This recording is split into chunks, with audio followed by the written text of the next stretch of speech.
Conclusion. How do the concepts of Islam reinforce the concept of symbiotic panentheism? They do not. What is really taking place is that symbiotic panentheism is reinforcing Islam.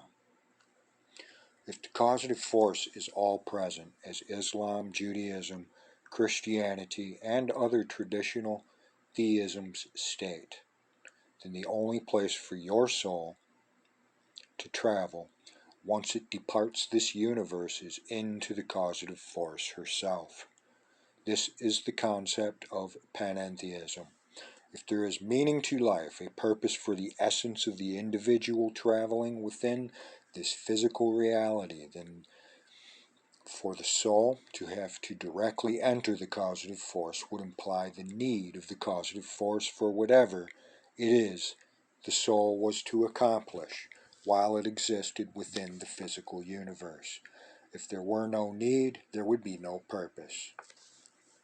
And without purpose, there's no hope. It leads to nihilism. The need on the part of the causative force for whatever it is the soul was to accomplish suggests the causative force, or God, needs us. Similar to the process idea of God. It is already accepted by the majority of our species that we need the causative force.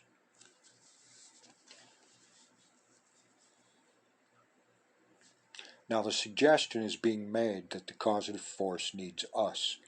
This will be established in the sections dealing with science, philosophy, and prophecy. This interdependence is known in science as symbiosis.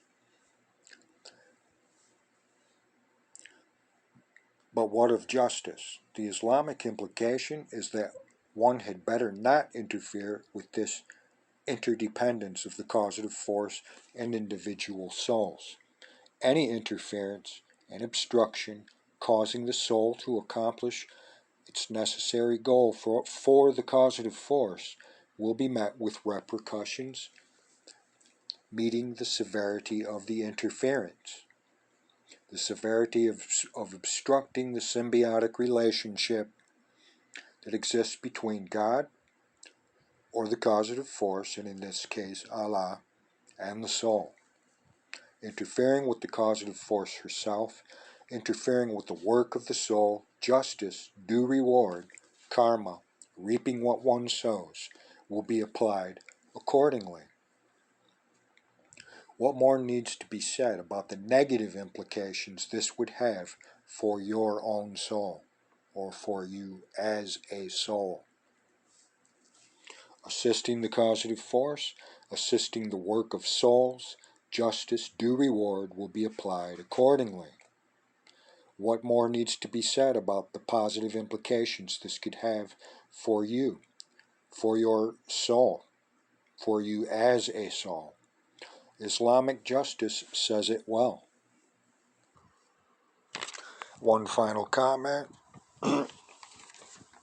on panentheism and how it has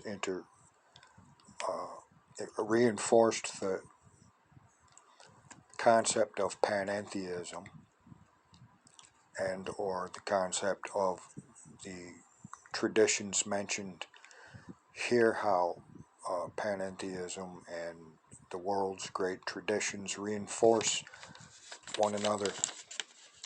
This material presents symbiotic panentheism as a blueprint for a universal philosophy, although it's just as much of an interreligious theology as it is an integral science. These within the panentheistic metaphysic are not necessarily fully separated. They all interact and intersect with one another. Compartmentalizing is simply just so that we can make distinctions. And the preceding categories will reflect this. So the next, we move into the subject of ontology, which shortly defined, is the study of existence, philosophically speaking, which may or may not include the existence of God or theology. For example, the atheistic ontology as compared to that of theist or pantheist ontological conclusions. Next, we move towards ontology and how panentheism and ontology are related. With its successive emergence on the stage of history around the year 1000 AD,